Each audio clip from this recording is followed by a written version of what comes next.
Good afternoon, everyone. I'd like to welcome you to our webinar. We will get started in about 30 seconds.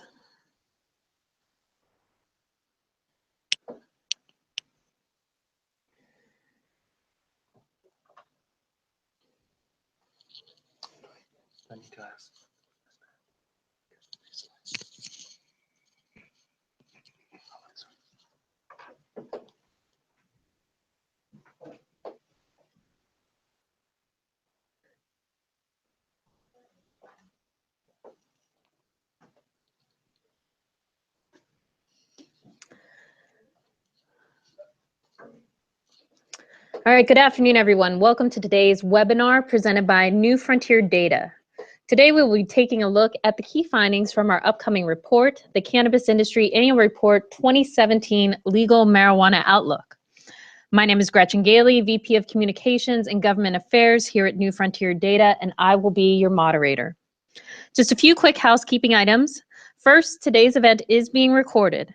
The recording and slideshow will be made available to you after the webinar. We will send out an email to view the on-demand webinar as soon as it is available. Second, please enter your questions using the webinar's on-air control panel, which is located on your screen. You can start entering any questions you may have now. We will get to as many as we possibly can before the end of the webinar. Now let's take a look at the agenda for today's events. First, we will tell you a little bit about New Frontier Data, then meet our speakers and jump into our key findings. We will take as many questions as time permits at the end. Now, before we get into the meat of our webinar, let's take a look at our poll question for today. How concerned are you that the federal government will intervene in the legal adult use market? A, not at all concerned. B, slightly concerned.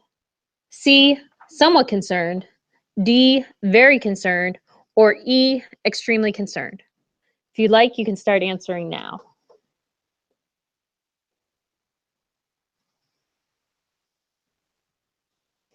All right, thank you for sharing your thoughts. We'll review the results after we hear from all of our speakers. Now, please remember, we are going through our presentation to also send in your questions. We're going to begin today's webinar with New Frontier Data's CEO and founder, Giada Aguiar de Carcer. Now, Giada, can you tell us a bit about your background and more about New Frontier Data?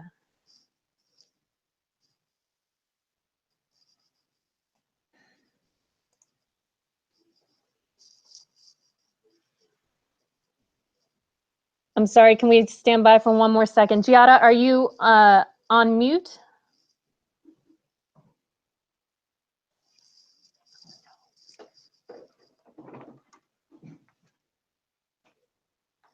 We will come back to Giada in a second when we get her up and running. Leslie, are you available? I am absolutely available. Can you hear me okay? I can. Thank you, Leslie. For those of us just joining us, we have Leslie Boxer, the president of Electrum Partners, who is also our report sponsor. Leslie, can you tell us a bit more about Electrum and what you all do? Sure. It's a pleasure to be here. Also, I want to thank everybody at New Frontiers for doing such a spectacular job on the insights and the data that they're able to deliver. This is a key moment in time, and what you're doing is invaluable, and there's no one that does it as well, nearly as well as what you've been doing. So thank you very much, and we're very pleased to be here. Electrum Partners is a strategic management and we're an advisory firm in the cannabis industry and only in the legal cannabis industry. We do a lot of work here in the United States, and we've also been looking at emerging markets around the world. We work pretty much equally with investors, entrepreneurs, and policymakers with the goal of increasing the value of the businesses that we get involved in a fairly dramatic way. And we also have a mission that is grounded in social justice. Our reach is fairly broad, and we look to the industrial hemp industry. We look to the legal medical marijuana industry. We look at the adult use markets. We also look at pharmaceuticals based upon the cannabis plant. We look at the nutraceutical and supplement market based on the cannabis plant. We look at biotech that will be looking at cannabis as well. We think that the ancillary markets that encompass technology, ERP, agricultural innovations, e-commerce and more will be interesting. And as we see this entire market that has intellectual property, that has new products being developed, and that is really changing the way we live in a massive scale, We try to work with the entrepreneurs and investors to find them and guide them in their best decisions. And we try to make sure that policymakers are able to deal with the convergence of political realities, policy needs, and the business issues in a real-time fashion. And we have been doing that on a pro bono basis, first here in Nevada, a little bit in Oregon, California, as well as doing some work in Pennsylvania, and now looking at some markets in the south of the United States, from Tennessee down to Florida. We have been known fairly well for bringing our insights to the market. We have worked very closely with New Frontiers on using that data to help us understand what are the things that are going to be happening and changing that no one else is anticipating, and using the best data that's available out there to be able to predict and understand how the market is going to evolve. We've been very fortunate in... Go ahead. I'm so sorry to cut you off, Leslie. We managed to get Giada here. I apologize Great. for our technical difficulties. Once again, here for us, we have New Frontier Data CEO and founder, Giada Aguirre de Carcer. Thank you so much, Gretchen. Thank you so everyone for your patience, and thank you so much, Leslie. Well, hello everyone, and particular thanks to the hundreds of attendees joining us from across the US, and as well quite a few countries around the world, which is indeed a true testament to the global phenomena that the cannabis industry is today. As Gretchen mentioned, I'm Giada Aguirre de Carcer. I'm the CEO and founder of New Frontier Data. I'm very proud to be a leading business intelligence, data collection, and analytics reporting provider in this fast-growing industry, cannabis. To give a little background on the company, New Frontier Data collects millions of data points across every aspect of the industry and delivers them in the form of market reports, which we'll be discussing our annual report shortly, customized studies, and via our online real-time interactive portal, Equio. Very much, in symbiotic relationship with what Leslie just noted as far as Electrum Partners, we absolutely look to support investors and operators in this space. In particular, we'll help investors identify opportunities, assess potential risks, and identify ways to mitigate such risks to ultimately determine target returns in the cannabis industry. As far as businesses in the space, we help them increase their profitability and optimize their overall operations by helping them align their products and services with actual demand, something that is still missing in the space. In essence, connecting them with the customers willing and able to purchase their products and services. Very briefly, in terms of my background, I'm a recovering investment banker, as I like to say. I spent a decade or so working in data analysis and data collection with JPMorgan Chase in New York and London, as well as with the US government and some Fortune 100 companies in tech and energy. And I am the initial holder of patents of solutions that you may know, such as Progressive, Snapshot, and Verizon's Hum. So really at the nexus of technology, real-time information, and risk assessment. My expertise during the past 20 years or so has really ultimately been in rigorously collecting and digesting data across complex markets and turning that data into easily digestible and actionable intelligence that ultimately impacts the bottom line of those needing it. Very excited today to be unveiling New Frontier's data findings in our newly released study, the Cannabis Industry Annual Report 2017 Marijuana Outlook, in partnership with Electrum Partners, and thrilled to have its president and founder, Leslie Boxer, joining us to share some very timely insights at this pivotal time in the industry. Looking forward to your questions and hope you enjoy our debrief today. All right, thank you, Giada. Now to our report's lead author, New Frontier Data Executive Vice President of Industry Analytics, John Kagia, who will give you his brief background and then jump into our findings. Now, remember, while John is going through his briefing for us today, please enter any questions you have into the chat window to the right. John? Thank you very much, Gretchen, and welcome everyone to this presentation of some of the key findings from the 2017 Cannabis Industry Annual Report. And the Executive Vice President of Industry Analytics, and in that role, I lead all of the research and reporting that New Frontier has been producing about the very quickly evolving cannabis industry over the past 2.5 years. My background is in market research and industry analysis. I have been doing this kind of work across a range of sectors, including technology, government services,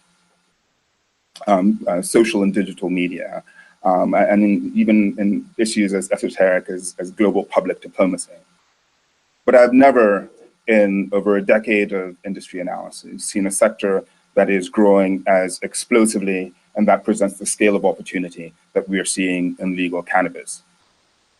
In that context, we're very excited to present to you just a very, very high level top line of some of the topics that we have addressed in the upcoming annual report.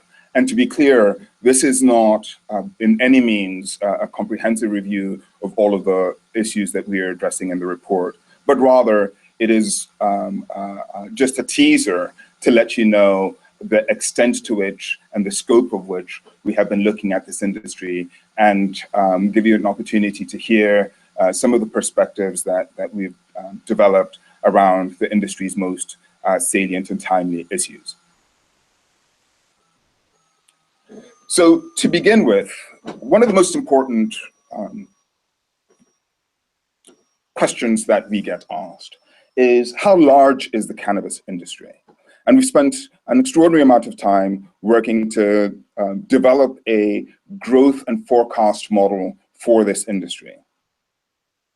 Based on our revised projections, the legal cannabis industry, we forecast, will grow from $8 billion in 2017 to $16 billion by 2020, and to $24.1 billion by 2025. A few notable things about these projections. One is that based on our revised modeling, 2020 will be the first year where the adult use market will become larger than the medical market. And that's largely going to be driven by the expansion of the legal markets in states like California, which we expect to grow very aggressively over the coming years. Second, these forecasts only cover the US, and specifically only cover the states where cannabis is currently legal. And so our forecasts and modeling do not make any assumptions about what new states might legalize cannabis in the coming years. And I think this is a really important point when you think about these numbers, is that these forecasts only account for the sales that are taking place in dispensaries to medical patients and adult use consumers.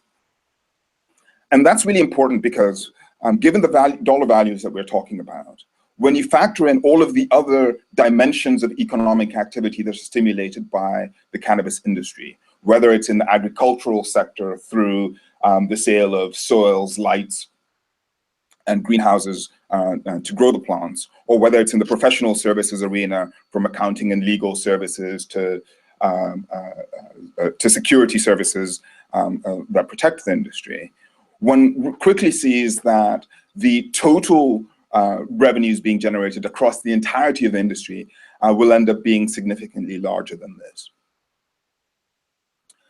I do want to highlight and explain why we have updated our forecasts and what is driving that. And there are really three primary drivers for this. One is that the states have continued to provide more and better data over the past 12 months since our 2015 projections. And that's critically important because as new states are activating, we're finding that they're recognizing the value of providing data about the size of the market participation, the amount of tax revenues they're collecting, and indeed the sales that are happening within their markets. And we are feeding that data into our analysis in order to develop the most comprehensive and detailed projections possible. Second, over the past 12 months, we've actually begun to see much more separation in the way individual state markets are performing based on the regulatory environments within the states. So for example, the types of qualifying conditions or the requirements around the patient's relationships with the doctors do materially impact how quickly state participation or patient participation grows in medical states, just as tax rates in adult use markets does impact how quickly adult use consumption grows. And then third, we have invested a lot of time refining our model over the past 12 months, including factoring in elements like the anticipated rates of canators and some of the regulatory impacts that we have just discussed. And through this advanced model development, we feel that this is the most comprehensive and detailed model and forecast for the growth of the legal cannabis industry that we've produced to date, and certainly one of the most accurate that is currently available. So in exploring the issues that can be addressed by within this very, very broad and multifaceted cannabis industry, I'll spend the balance of my time giving some highlights from the industry, from the annual report. The first issue, which we wanted to address, because it's been getting generating so much discussion as part of the national debate over the past years, this issue of the national opioid crisis that is currently gripping the United States.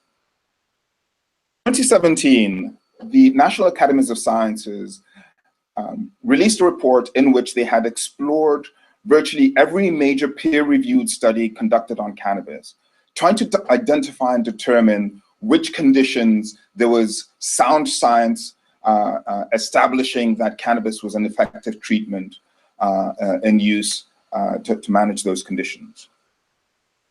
Critically, leading that research report, the National Academy of Sciences stated that there's conclusive and substantial evidence that cannabis is an effective treatment for the chronic treatment of pain in adults.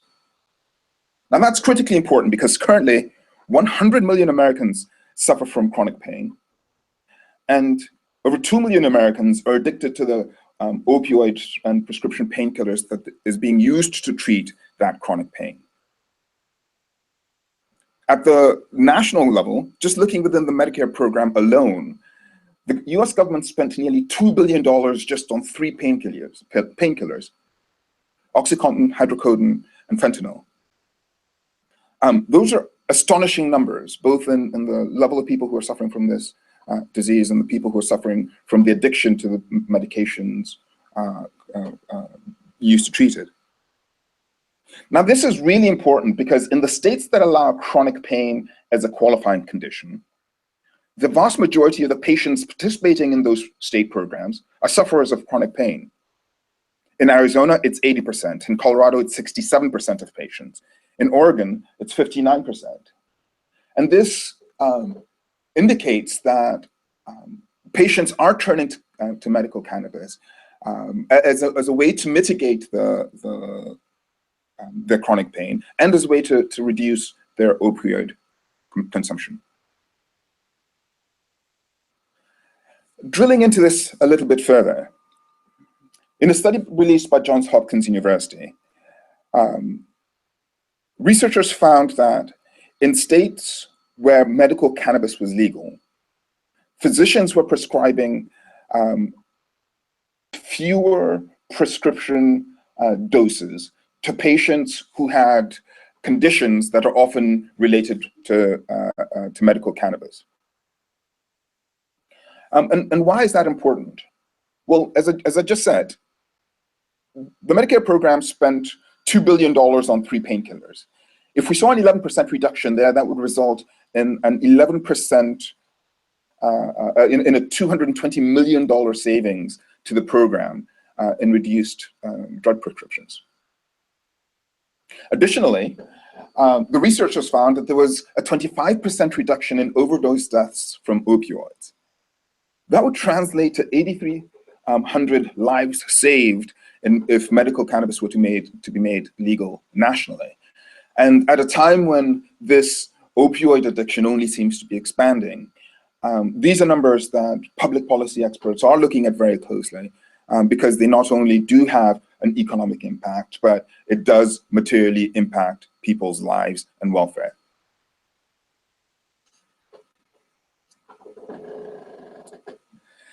Given the debate about the state of the national economy, one of the questions that we think is powerfully compelling is what sort of revenues are states seeing from the activation of legal cannabis? So based on our modeling, we found that in medical and adult use states nationally, in 2017, states will generate $745 million in tax revenues, and that's just in retail sales, so sales at the dispensary level. And by 2020, that will grow to $2.3 billion. It's worth noting that in adult use markets alone, in 2020, cannabis taxes are going to generate $1.8 billion, and of which $1.4 billion are going to be drawn from cannabis-specific taxes. So, for example, Washington charges a 37% tax on retail sales. Those kinds of taxes are going to generate $1.4 billion. This is important for two reasons. One is that at a time when states are really suffering from or dealing with budget shortfalls and looking for ways in which to drive new revenues or cut programs and services, cannabis is proving to be an engine for revenue growth at the state level. And then second, in the context of the broader national debate about what role the federal government might take in enforcing cannabis laws, one has to imagine that states that are seeing these kind of revenues from the legal market may not necessarily be as acquiescent in if the federal government were to come down and try and shut down these adult use markets because they are such an important revenue engine for the states.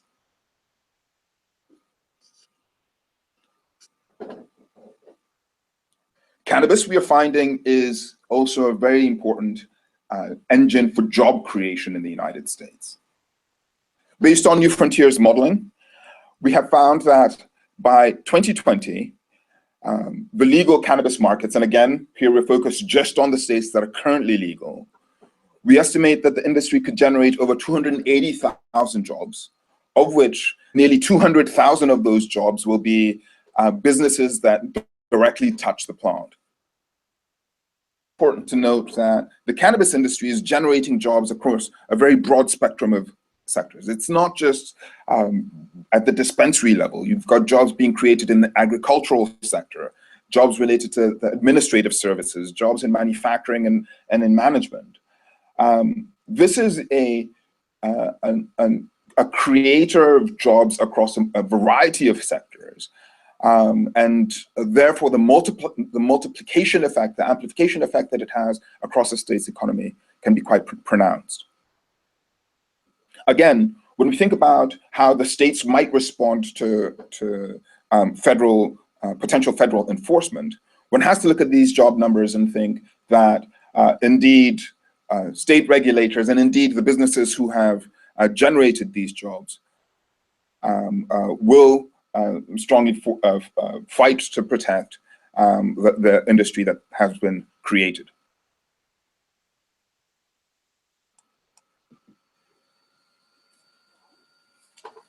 So what's driving all of this change? Why has cannabis grown as explosively as it has over the past few years? And what is driving those trends in public perception? And these shifting public attitudes. New Frontier is very excited to announce the inaugural 2017 Cannabis Attitude Survey. In a nationally representative survey in which in the month of January we surveyed over 1,600 adults nationwide, we sought to explore attitudes on cannabis, its use, and its impacts, both social and economic. One of the first questions that we asked is what the public's views were on cannabis legalization. And we found that 55% of adults think that cannabis should be regulated like alcohol and tobacco. 26% think it should be limited to medical use only, whereas 7% feel that cannabis should be completely decriminalized, meaning that there would be no criminal penalties, and that there would be government regulation around the plant. What's notable about these numbers is that collectively it means that only 12% cannabis should remain illegal, and it signals that the vast majority of the public is ready for a revision or shift in our public policy approach to cannabis enforcement. This also suggests that as we look ahead to 2018, 2020, and 2022's election cycles, the gains that cannabis initiatives have seen at the ballot are likely to continue given this broad base of public support for reform of cannabis laws. Digging a bit more into the survey, and I should add again, we go into a lot more detail in the report. There's a lot of really exciting data in the report around this. 63% of Americans think that the federal government should legalize cannabis, which is quite timely given some of the debate that's happening in the Congress and in the White House currently. But notably, only 17% think that prohibiting or preventing cannabis use should be a high priority for the federal government. There's a strong kind of sense of this should be a states' rights issue. Additionally, when you think about this debate between medical and adult use, 86% of Americans believe that cannabis has valid medical uses. And a minority, 34%, thinks it's highly addictive. The majority do not. Only 28% thinks it's dangerous. The majority do not.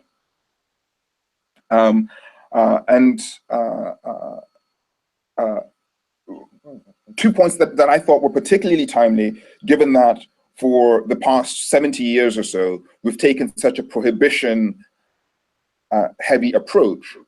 Only 13% think that cannabis users should be arrested, or that cannabis users should be treated like criminals. Very rich opportunity here to rethink the way we enforce cannabis based on these public perceptions.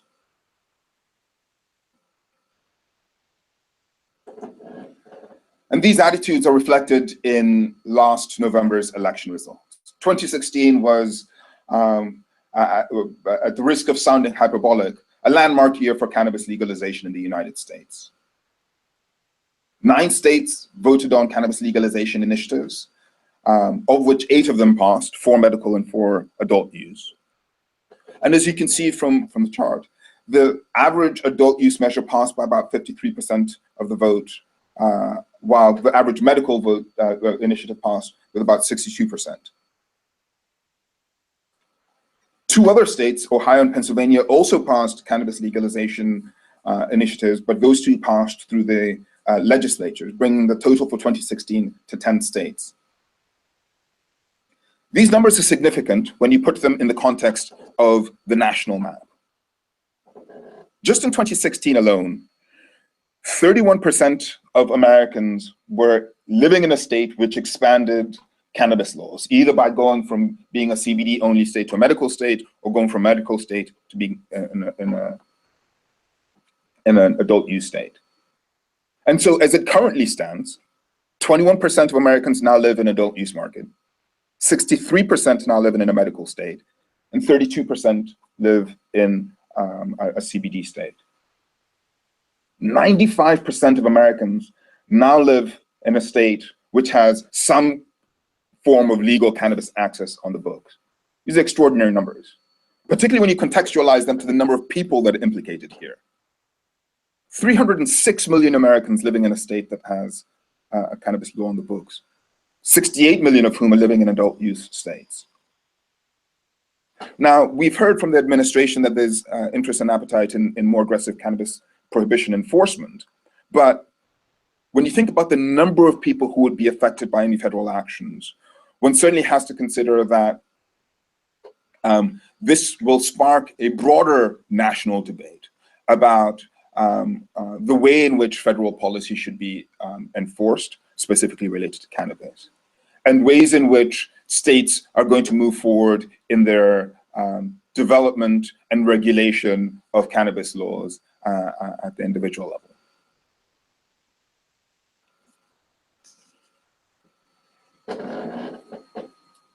So what happens when you activate a legal cannabis market? Well, one of the big issues that we think the cannabis industry is going to be dealing with in the next 12 to 24 months is the continued and rapid decline in prices of the products. And this is being driven by a number of factors. One, there has been a very significant premium associated with cannabis because of its illegality. And that's made cannabis far more expensive than it would be if it were legal and operating in a legal market. So in legal markets, we have seen from the outset the price of a pound of cannabis fall from $3,000, $4,000, $5,000 a pound to some markets now less than $1,000 a pound for mid and low grade cannabis. These declines are being driven both by cannabis's new legality, the fact that these businesses are able to operate in sunlight, increased competition, and by greater operational efficiency. Looking at just Washington as a case study here, since Washington's adult use market activated in the summer of 2014, we've seen the price of a single gram of cannabis fall from nearly $45 a gram to just $12.77 as of December 2016. However, these declining prices are actually not leading to contraction in retailer revenues. Indeed, we've actually seen that the monthly average retailer sales have continued to rise even as prices have plunged. Why is that? One of the key reasons is the cannabis market currently and primarily is drawing consumers away from the illicit market. And so as prices in the legal market have fallen, it's made the legal market more competitive against the illicit market. And therefore the size of the legal market has grown. These are not consumers who are waking up one morning and deciding to try cannabis for the first time. These are consumers who are already consuming in the illicit market and are now transitioning into the legal market. Indeed, even as we have seen this pretty steep decline in retail prices for cannabis, the revenues, the average revenue for retailers in Washington has grown from $2.3 million in 2015, and that was when there were 190 operators in the state, to $2.3 million in 2016, with nearly double the number of retailers.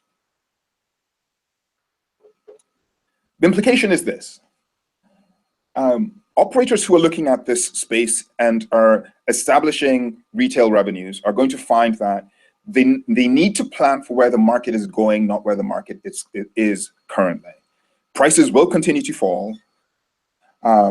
Competition will continue to rise, and operators need to focus on operational efficiency, on identifying ways in which to cut costs, and critically, ways in which to ensure that they're establishing a base for competitive and differential advantage to ensure that their customers remain loyal and that they do set themselves apart in an increasingly crowded and competitive environment.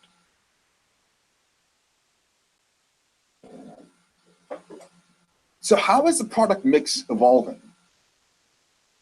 Well, we have quite a bit on this in the annual report, but we wanted to just give you an example of one of the key macro trends we're seeing at the product level.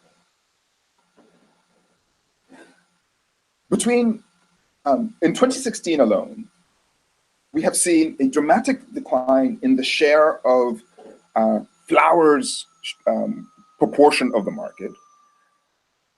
And by flower, we mean the flower in its raw consumable format. Its share of the market has fallen from nearly 85% of the products sold to just 64% of the products being sold by December of 2016. What's replacing it?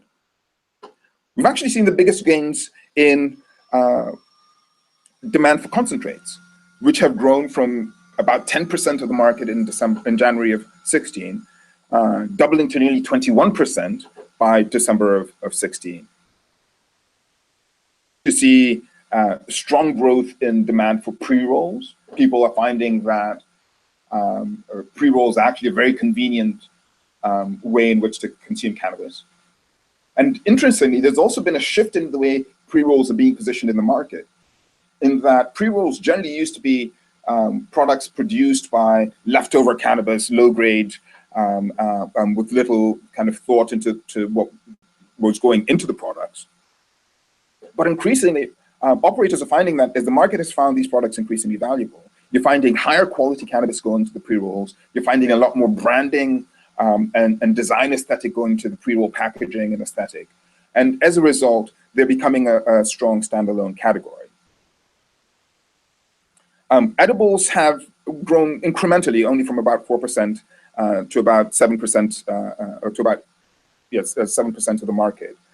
We're still seeing strong demand there, and certainly this is a sector that is generating substantial revenues in its own right.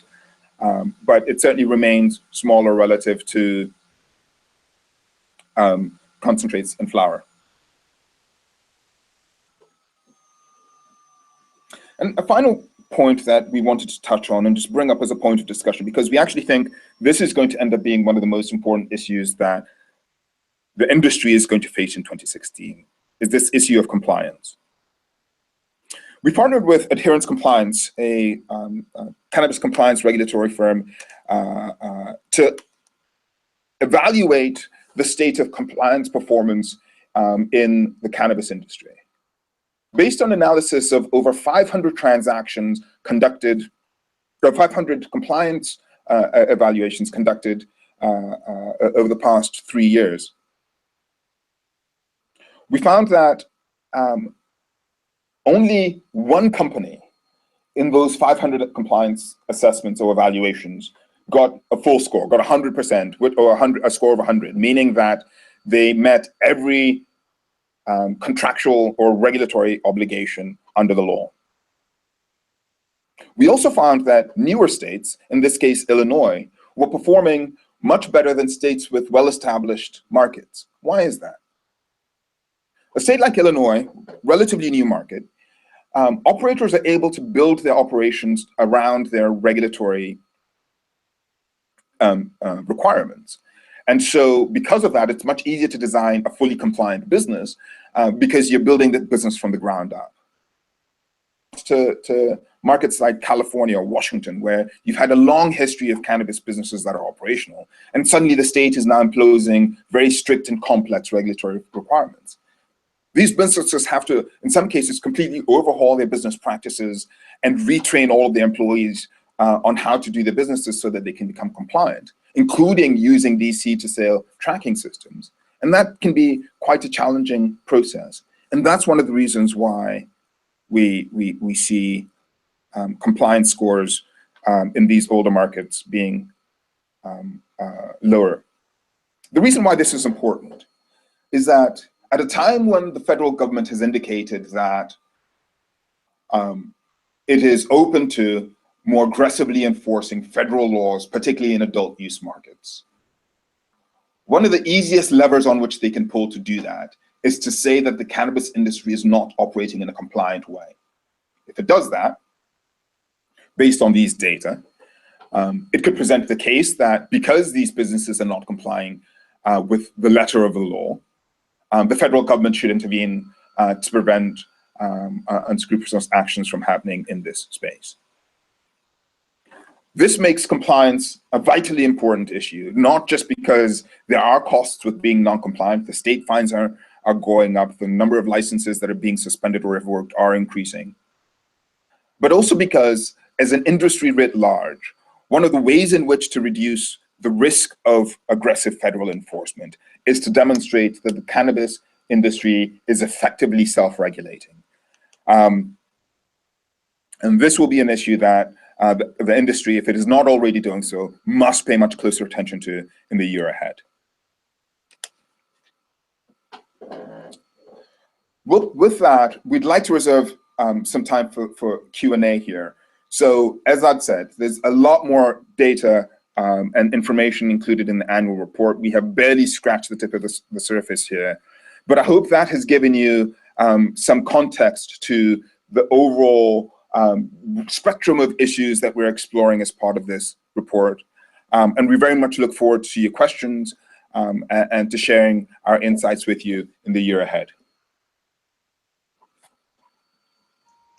All right, thank you very much, John. Now, as a reminder, if you look at the right of your screen, there is the chat section, and there you are able to enter in your questions, and we'll get to as many as we can. Now, before we get to those questions, I'll give you a few moments there to actually enter them. We will go back to our poll question, which was, how concerned are you that the federal government will intervene in the legal adult use market? So far, we're seeing most of you are moderately concerned. Just a few, not at all. Slightly concerned is nobody. Very concerned, nobody either. And extremely concerned is kind of middle of the road. Feel free to keep adding to the poll, and we can come back to it at the end of our Q&A. Now, let's get started on some of our questions. Our first question is going to go to Leslie. What trends are you anticipating for cannabis investments in 2017? Well, you know, 2017 we see as being a pivotal year.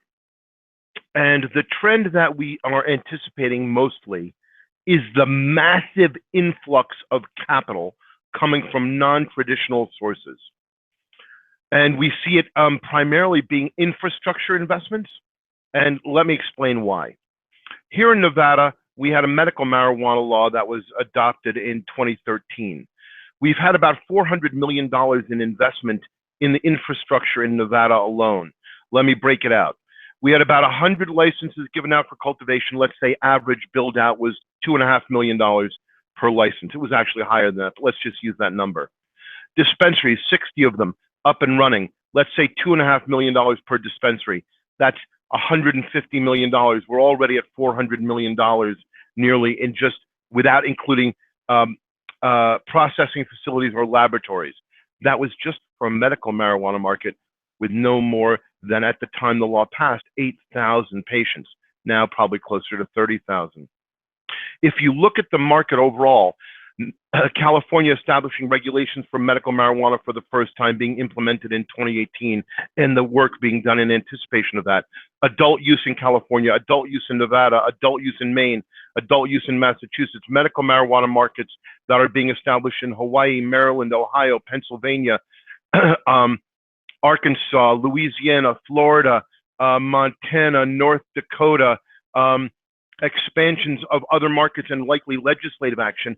We believe there could be close to $20 billion that will be needed to invest in infrastructure around the country. None of that money is going to come from traditional institutional investors or banks. That's all going to be coming from high net worth individuals, family offices, and individual investors.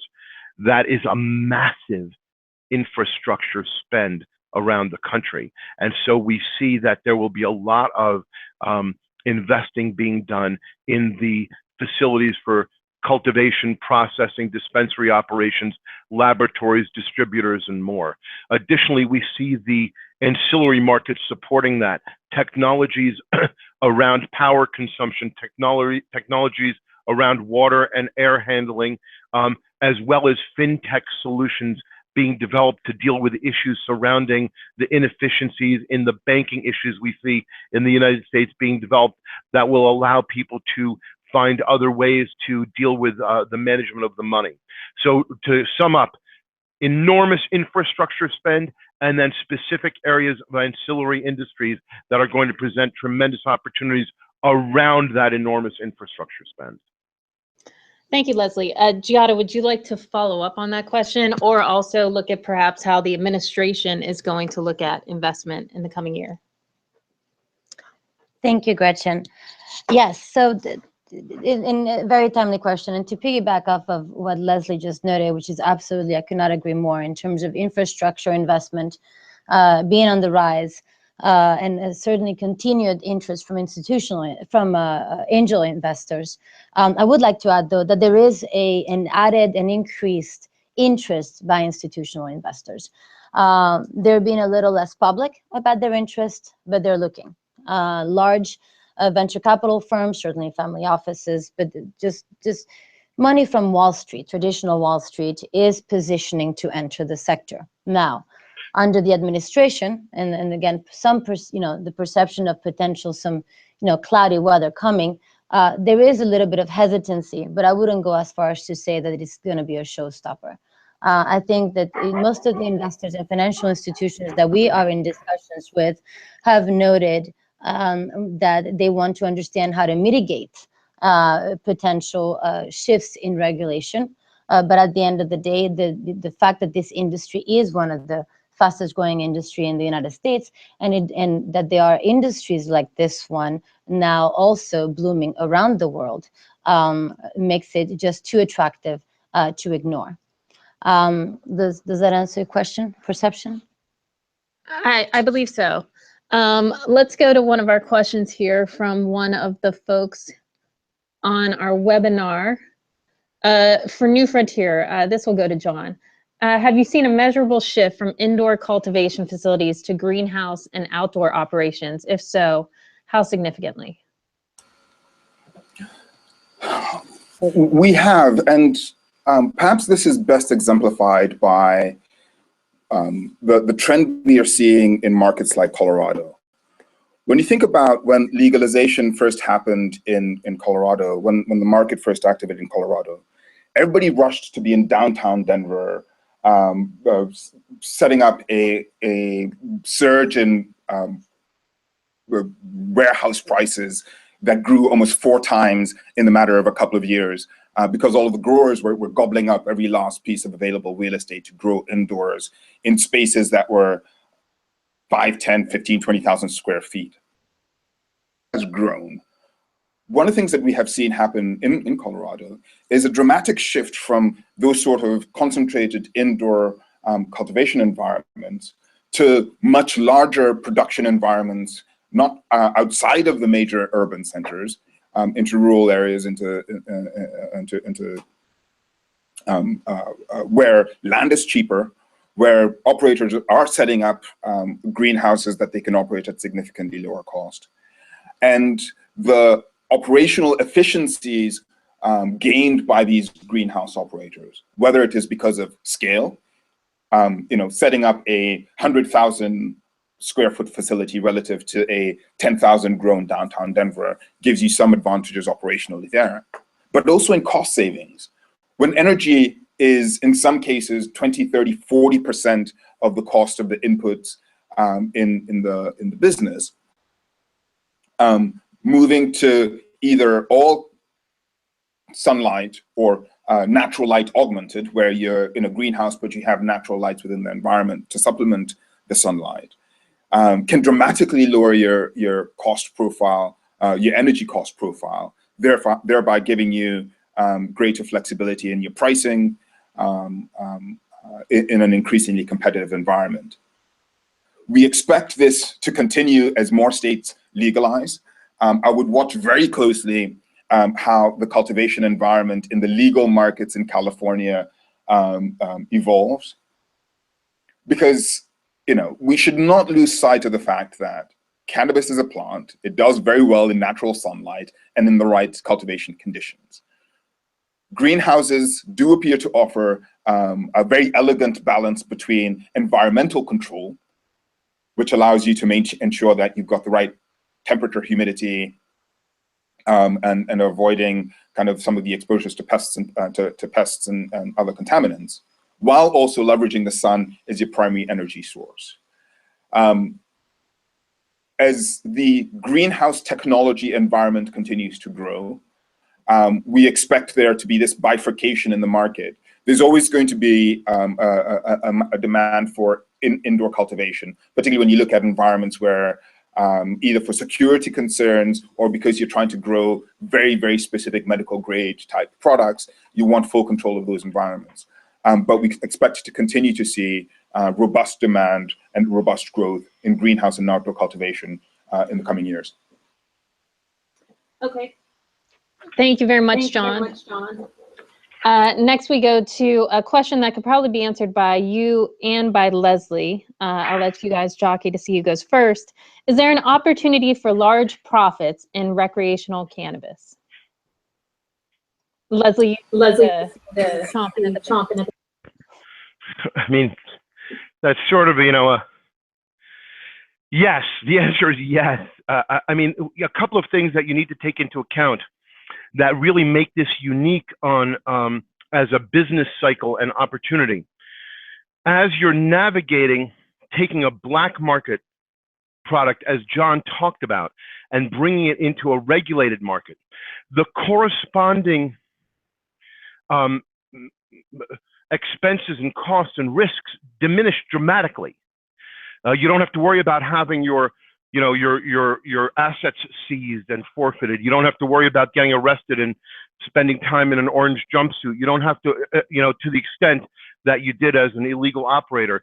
That being said, no one drops the price immediately when they don't have those risks. They try to keep the price at the black market price for as long as they can until market forces cause them to move down.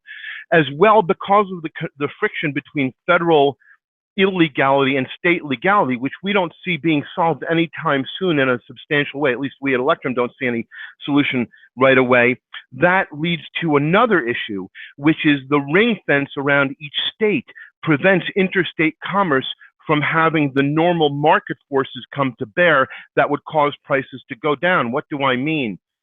In Washington, for example, right next to Oregon, the wholesale market could be 20% higher, $2,000 a pound in Washington versus $1,600 a pound in Oregon, and they will not have any pressure on each other because each state essentially has a ring fence around it that prevents interstate competition. Additionally, the federal illegality is keeping a lot of the larger players out. The large agricultural players, Conagra, the large pharmaceutical players, the large retailers, the large, InBev, CVS, et cetera, the businesses that might naturally look at coming into this business and then using the ability to have enormous economic heft to cause competitive prices to go to a race to the bottom. It happens much more slowly.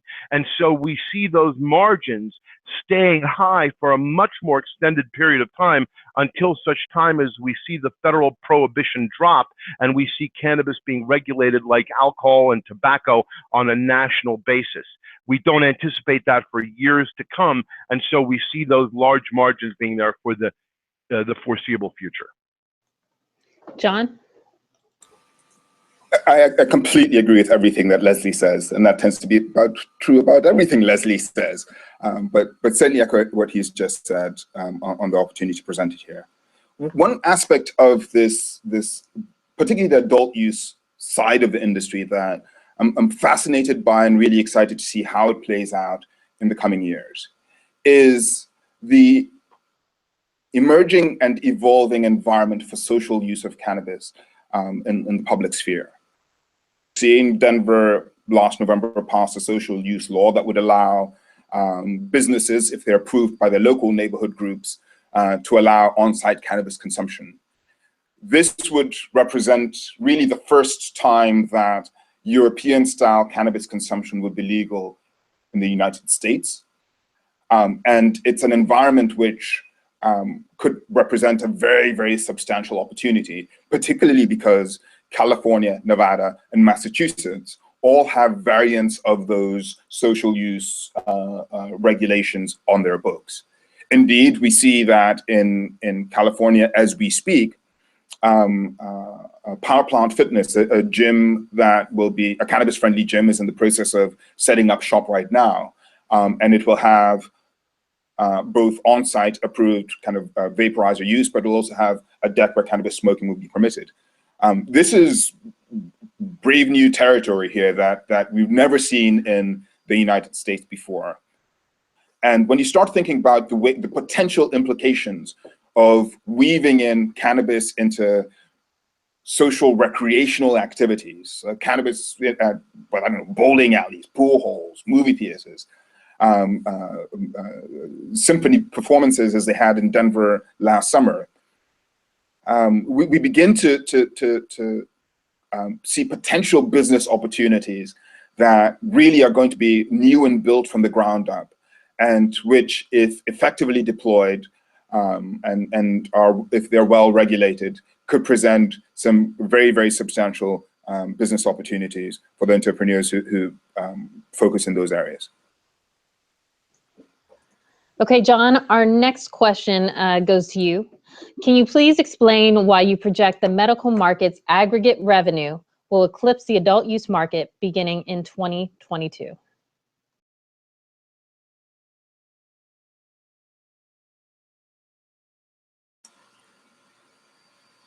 So that's a great question.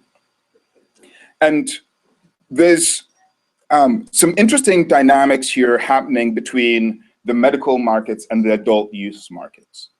So if we think about what happened through 2016 in terms of the states that legalized, we had literally some of the very largest states in the union pass medical cannabis regulations: Florida, Ohio, Pennsylvania. Additionally, we're seeing kind of easing of some of the restrictions that have constrained existing medical markets that will help stimulate some of their growth. And here I'm thinking about markets like New York, which has really struggled in the first few years of its implementation. Illinois, which is another one which is just ramping up now that they've added a few more conditions and the operations are slowly spooling up. Because of the way in which adult use markets grow relative to the medical markets naturally take longer to reach saturation or to reach their peak growth. And so the demand curve or the growth curve ends up looking quite different from that of the recreational markets. And so one of the reasons why you start seeing the medical market kind of overtaking the total size of the adult use market. Again, bear in mind that these are just the 8 adult use states versus the balance of our medical markets. With the activation and maturation of Florida, Ohio, Pennsylvania, Illinois, New York, the total revenues being generated by those markets, because of the sheer number of people that are covered by these laws, will create a market opportunity that does end up slightly eclipsing the adult use market. Again, bear in mind, currently 203 million Americans are living in states that have medical laws, and the majority of those markets haven't yet activated. By contrast, only 68 million Americans are living in states with adult use laws. To a certain extent, this is a numbers game, and part of this is a reflection of the medical market taking longer to reach maturity, particularly in these really, really major markets. Okay, thank you, John. Our next question will go to Leslie. What if cannabis legalizes internationally and becomes available for import? What do you see happening here?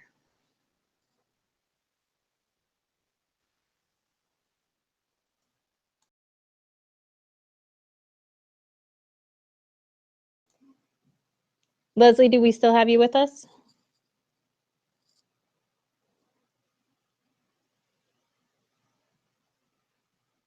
I seem to have lost Leslie. John, can you speak to the international markets at all?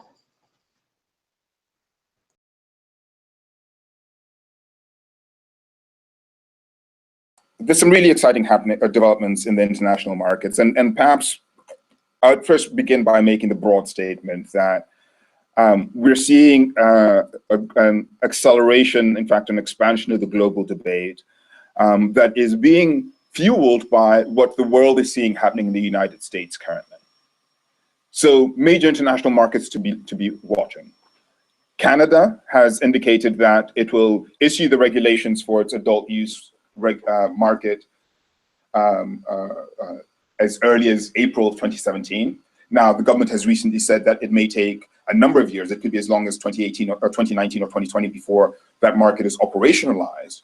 But Canada is going to be the first developed nation to issue national regulations for adult use legalization. And that's generated a lot of excitement and exuberance amongst investors, and indeed, the publicly traded Canadian stocks have done extremely well over the past few months. Israel continues to be the home of medical cannabis research, of modern medical cannabis research. Indeed, it is the home of Dr. Meshulam, who discovered THC. And the amount of cannabis-based research, both clinical and technological research and innovation that's happening in Israel continues to be world-class. Australia has recently activated its medical market and is getting its market underway there. And that actually seems to have stimulated a debate within New Zealand as well on potential adult use on potential medical legalization. And then within Europe, you have Spain, Germany, Italy, and even the United Kingdom, which are all involved in various stages of a public debate about what to do and how to structure their cannabis regulations.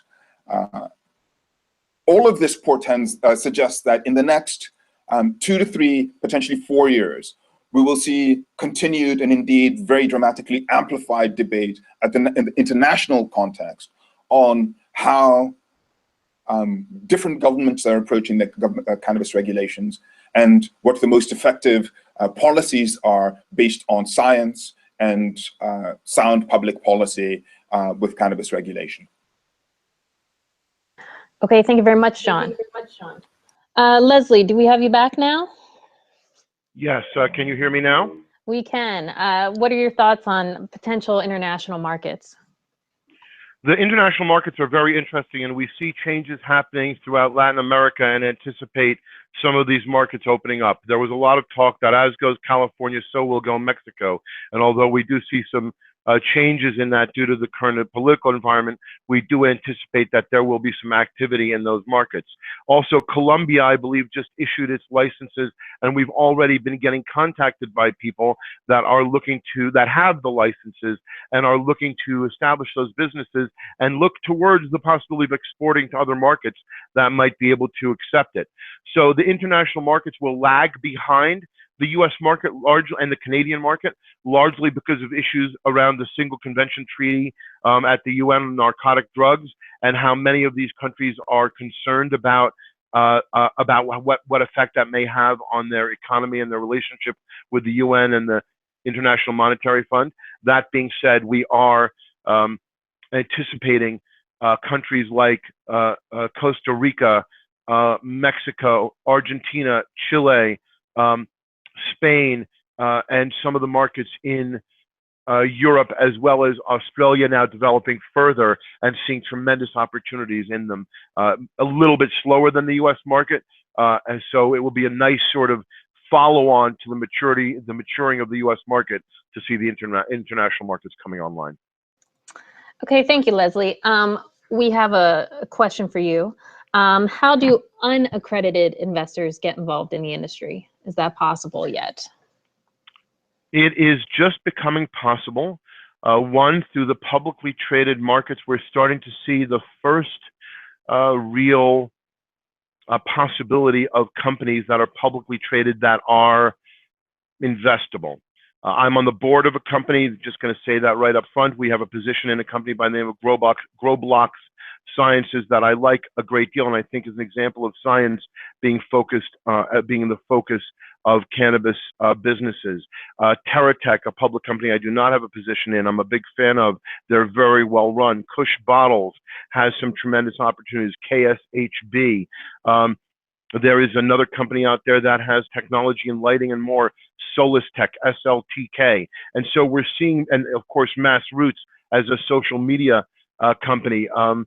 There is Axim Biotech. There is Calaterra Therapeutics, OWC Pharmaceuticals, Zynerba, and more that are starting to appear in the public markets that allow investors to take a look at it. Now, that being said, the public markets for cannabis companies are extremely treacherous, and there are many companies on there that have a lot of opacity regarding what their business actually is, what the revenues are, what the future looks like. So be very careful. That being said, individual investors looking at the public markets will see more and more along these veins. Additionally, there is now the publicly traded REIT that's looking to invest in the cannabis industry that's trading on the New York. And so we're expecting to see a lot more activity there. Additionally, I have been told that there are a number of crowdfunding sites that will allow non-accredited individual investors to participate them. And I'm hearing of the first publicly traded ETFs being contemplated that may be able to be cannabis ETFs. So there will be more and more opportunity for the individual investor that is non-accredited to get into the market. Okay, thank you so much, Leslie. We have time for one last question, which is going to go to John. Folks are already interested in what is coming next after the Cannabis Industry Annual Report. What can folks expect from New Frontier?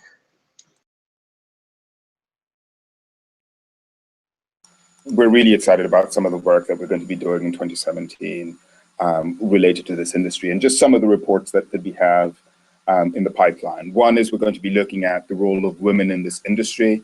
We realize that this industry represents, or there is no green ceiling, as they say, in cannabis, and we really want to, as a woman-owned company, as a woman-run company, highlight the extraordinary role that women are playing in advancing this industry and understand their perceptions, experiences, and a role that they're playing in advancing the industry's growth.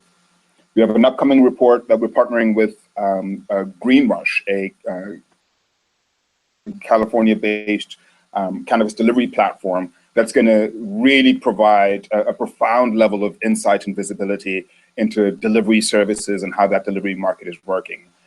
It's one I'm really excited about because it's an aspect of the industry that has not been good insight and analytics into, and the team at Greenrush have just done an extraordinary job. We're looking at the public markets through a partnership in a report that we're doing with Greenrush. We'll be looking at issues like canna-tourism. We'll even be looking at international markets like Canada. So we're going to be doing a great deal of very exciting work in the year ahead, and we hope that you'll join us for this journey through what we think is going to be the most exciting year in the legal cannabis industry to date. Thank you so much, John. We are out of time for today, and I want to thank you all for your questions. And thank you to our guest and report sponsor, Leslie Boxer of Electrum Partners.